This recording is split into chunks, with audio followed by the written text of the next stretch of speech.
College ছুটির পর চলে গেছিলাম কুল চুরি করতে। ভিডিওটা অনেক মজার হতে চলেছে, তো সাথে থেকো। আমি একদমই একা ছিলাম না, এই যে আমরা সব চোরের দল। এই বাড়িটাতে কুল গাছ আছে সেটা আমরা আগে থেকেই জানতাম। দেখো কি সুন্দর কুল হয়েছে, পুরো গাছ ভর্তি। তবে না, আমরা কিন্তু আজকে চুরি করে কুল খাইনি, আমরা কিন্তু পারমিশন নিয়েছিলাম। তবে হ্যাঁ, পারমিশন নেওয়ার আগে গাছ থেকে একটা কুল পেরে খেয়ে দেখছিলাম যে কিরকম খেতে। পারমিশন নেওয়ার পর যদি খেতে ভালো না হয়, তাই একটা চুরি করেছিলাম। কুলটা ছিল একটু কষ আর ওই টক টাইপের, আমার কিন্তু ভালো লাগেনি। এরপরে আমরা এই বাড়ির লোকজনকে খুঁজছিলাম, বাড়ির বাইরে কাউকেই দেখতে পাচ্ছিলাম না। তো আমরা কুল নেওয়ার পারমিশন পেয়ে গেছি, এখন আমরা কুল পারবো, চলো।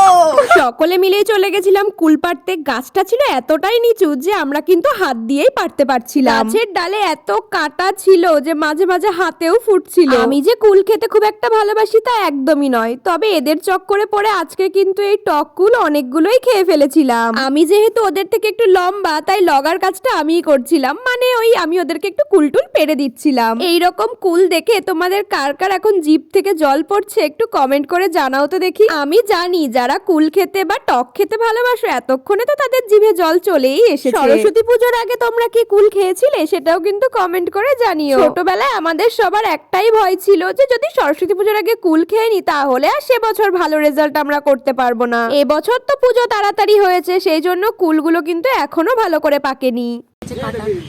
কাটা ফুটে গেছে কুলের সাথে কাটা। দেখো এখানে আমি আবার গাছ ধরে ঝাঁকা দিচ্ছি।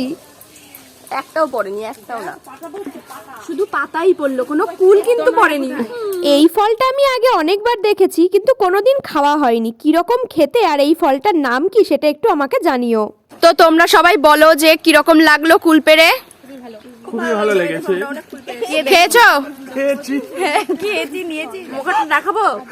হ্যাঁ দেখাও, দেখাও, মুখেরটাও দেখাতে হবে, দেখাও। ও এরপরেই আমরা ফিরছিলাম বাড়িতে, আর এখানে আমরা কিন্তু আজকে ডুমুরের ফুল দেখতে পেয়েছিলাম। দেখো ডুমুর গাছে কত সুন্দর একটা ফুল রাখা হয়েছিল।